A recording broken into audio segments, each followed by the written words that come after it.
Hi and welcome to this quick review of naming and formulae of organic compounds, which as always will be most useful if you've already done your independent study and some notes on this topic. So carbon is pretty unique in the periodic table in that it can bond to itself many times and in combination with other elements. Silicon, which is also in group 4, can also do this but to a lesser extent. So as you'd expect, increased shielding as you descend a group reduces the element's ability to form multiple bonds. So the ability of an element to covalently bond to itself many times is called catenation. So carbon is the only element which does this to any appreciable extent. As such, carbon is assigned its own branch of chemistry, called organic chemistry. There are literally thousands and thousands upon thousands of organic chemicals, so it's justified in it being an actual sub-discipline of chemistry, as opposed to inorganic or physical chemistry. So not surprisingly, it would quickly become very difficult and confusing if we didn't have some kind of system in place for naming and classifying the thousands of organic compounds that we know of. So if we took all organic compounds, we can classify them into three separate types: aliphatic, alicyclic and aromatic. So we can classify organic compounds into three subsets: aliphatic, which contains straight chains and branches; alicyclic, which are a type of aliphatic compound but also contain ring structures of 3 carbons and above; and aromatic, which contains benzene rings. And those are your three A-level classifications. So just a quick note that benzene and its chemistry, so therefore aromatic chemistry, is covered elsewhere in the course, so I'm not going to go into that during this particular clip. So at A-level there's only 3 aliphatic hydrocarbon groups that you'll need to actually be aware of, and remembering obviously that a hydrocarbon contains carbon and hydrogen atoms only. And these are alkanes, alkenes and alkynes. So each of these homologous series, which refers to a group of organic compounds with the same general formula but each successive member of the series increasing its main carbon chain by CH2. So alkanes is one homologous series, alkenes is another homologous series, and alkynes is a third homologous series. The alkanes have only single bonds between carbon atoms, the alkenes will have single and double bonds between carbon atoms, and the alkynes have triple bonds between carbon atoms. So now we've put the general formula in. So essentially these represent the simplest algebraic formula of the different atoms in a homologous series. Or should I say it correctly, an homologous series, because it's got a silent H. So let's look at each of these subgroups in turn. So when you name an homologous series, each name in the series is given a beginning and an end, or prefix and suffix. The prefix indicates the number of carbon atoms in the longest carbon chain, and the suffix indicates which homologous series the molecule belongs to. So the prefixes you have to know at A-level only go up to 10 carbon atoms in the longest chain. So alkanes, for example, all end in ane.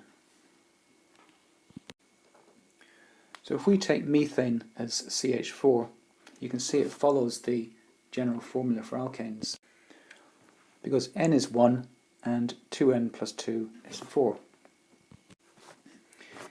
Ethane, by comparison, is C2H6, so following the same algebraic general formula, N is 2, so 2N plus 2 is 6. And looking at pentane C5H12, same idea applies. N is 5, so 2N plus 2 equals 12. So if we take a name, such as butane, for example, the prefix indicates 4 carbon atoms in the longest carbon chain, but the suffix indicates that this molecule is an alkane, or belongs to the alkane homologous series. So this means you can actually use the name of an alkane to predict what its formula is using the general formula. You could do the same for alkenes or alkynes or any homologous series using the general formula. This saves us from having to go and memorize every single formula for every single compound. By grouping them into homologous series and assigning a general formula to that homologous series, it makes that job so much easier. So branching occurs in organic chemistry when a side chain is attached.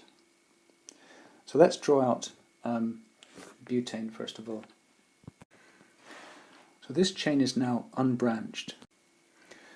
As you'd expect, there are 4 carbon atoms in the longest carbon chain. And all the bonds are being shown, so this is called a displayed formula for butane.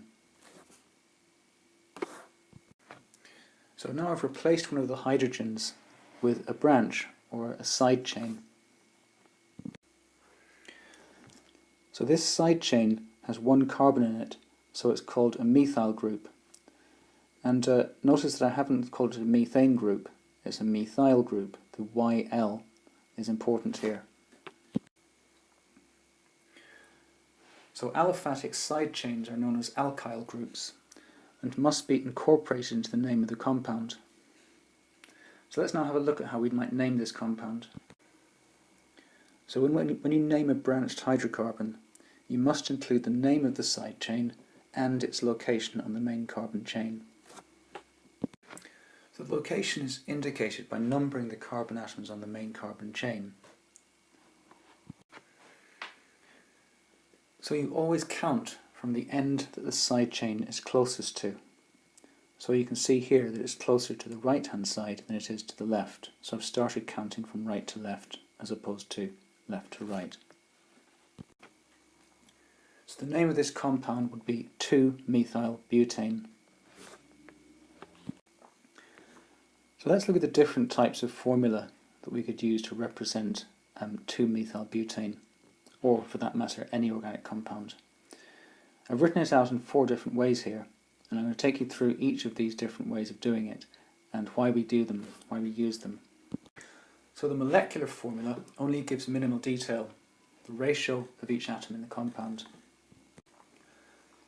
The structural formula gives minimal detail about the arrangement of atoms in the compound.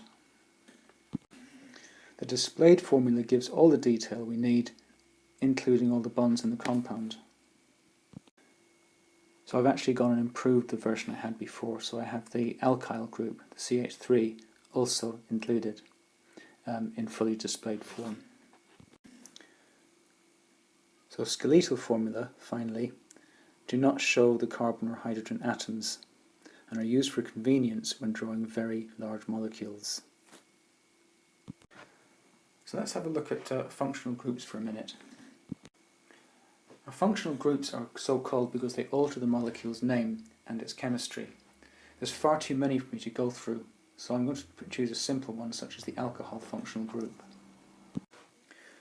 So if I take off a hydrogen atom and add an OH group instead, or hydroxyl group as it's sometimes called, the molecule now becomes butan-2-ol, which behaves in a completely different way to 2-methyl-butane. We also include this in the formulae. As you can see, I've included it in red to bring your attention to it. Okay, so let's now try and sum things up a little bit. So let's distill the naming of hydrocarbons and organic chemicals down to 3 simple rules. First, identify the longest carbon chain and assign the prefix. Second, identify side chains or functional groups, and they'll dictate which end to count the carbon atoms from. And multiple functional groups or side chains are named in alphabetical order. So let's try a few out. So pause the clip and give these a go. And start the clip again when you're ready to have a quick check of them. So we have dimethyl propane, 4-ethyl 3,3-dimethyl hexane, and 2,2,3-trimethyl pentane. Let me take you through the reasoning behind these.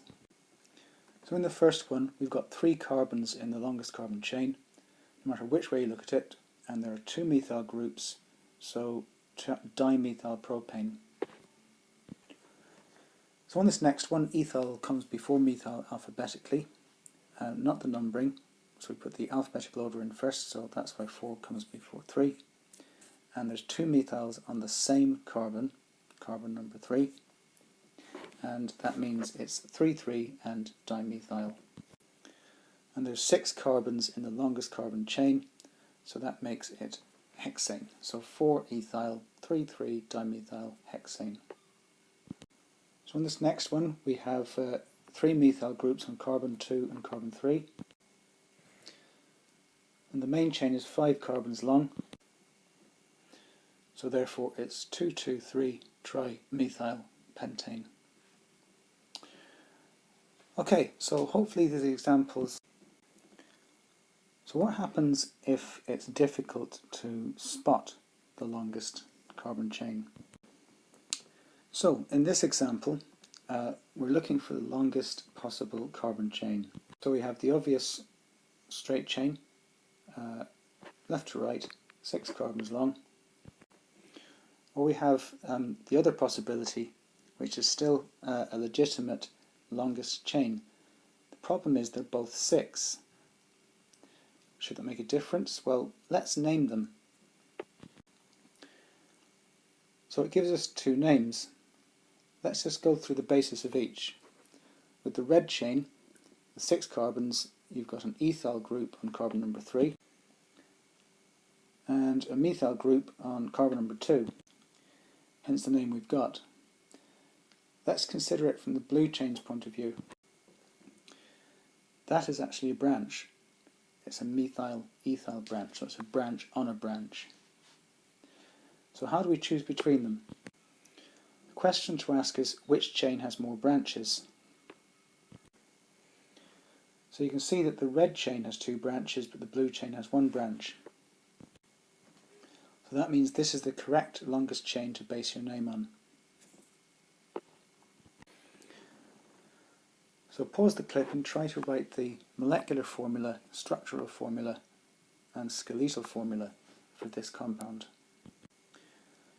So notice for the molecular formula, it doesn't matter how many branches you have, it's still CnH2n plus 2.